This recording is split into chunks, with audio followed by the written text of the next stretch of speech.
Ult's coin ने भाई बहुत सारे लोगों को डिप्रेशन का मरीज़ बना दिया है। ये बात हकीकत है। मेरे पास लोग आते हैं, भाई मेरे 80% डाउन है, मेरे 90% डाउन है, मुझे क्या करना चाहिए?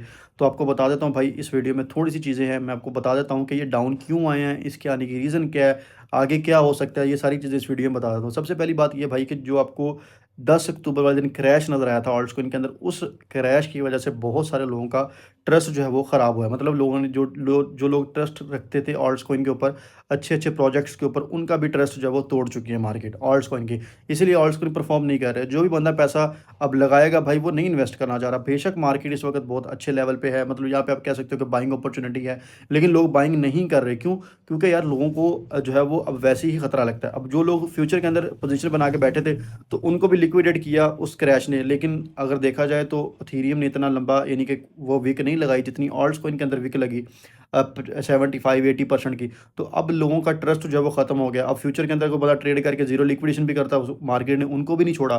तो देखो ना यार, एक जो चीज़ ट्रस्ट का लेवल होता है ना, जब वही ख़त्म हो चुका है मार्केट से, तो भाई कैसे कोई बंदा ऑल्ट्स के अंदर पैसा डालेगा? मैं आपको बोलूँ यार, अभी आप पैसा डाली जाओ। भाई मैं तो आपको डेफ़िनिटली, मार्केट इस वक़्त बाइंग अपॉर्च्युनिटी में बैठी है। अगर देखा जाए, अगर कॉइन्स की प्राइस को देखें, कॉइन्स को देखें, उनके लेवल्स को देखें, तो वो बाइंग अपॉर्च्युनिटी के अंदर बैठे हैं। लेकिन बात वही है भाई कि हर किसी के अंदर सब्र नहीं होता, हर किसी को जो है वो किसी के अंदर 5-6 महीने, साल सब्र नहीं किसी से भी होता, ठीक है?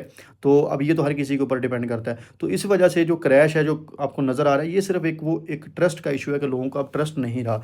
तो अगर आप देखो एथेरियम को, तो भाई एथेरियम ने अच्छा परफ़ॉर्म किया। एथेरियम, अगर बीटीसी को देखा जाए, तो भाई बीटीसी जितना नीचे है, एथेरियम उतना नीचे नहीं आया। उसकी रीज़न ये है कि भाई एथेरियम एक सेफ़ एसेट है। अगर आप किसी भी, कोई बंदा लॉन्ग टर्म के लिए, अब पहले जो लोग थे लॉन्ग टर्म, यार हमने इन्वेस्टमेंट रखनी है ऑल्ट्स कॉइन के अंदर, कि कोई बंदा, अब मेरा नहीं ख्याल कि वहाँ पे लॉन्ग टर्म, अब लोग चाहते हैं कि भाई एंट्री मिल जाए हमें, हमें प्रॉफ़िट नहीं चाहिए, हमें एंट्री मिल जाए, हम एंट्री लेके बाहर आ जाएँ। और ये बात हकीकत है भाई कि यहाँ से कॉइन अगर जाते भी हैं, तो अगर आपका 5x 4x वो करते भी हैं, तो आपको एंट्री मिलेगी, क्योंकि आप ऑलरेडी 80% डाउन हो।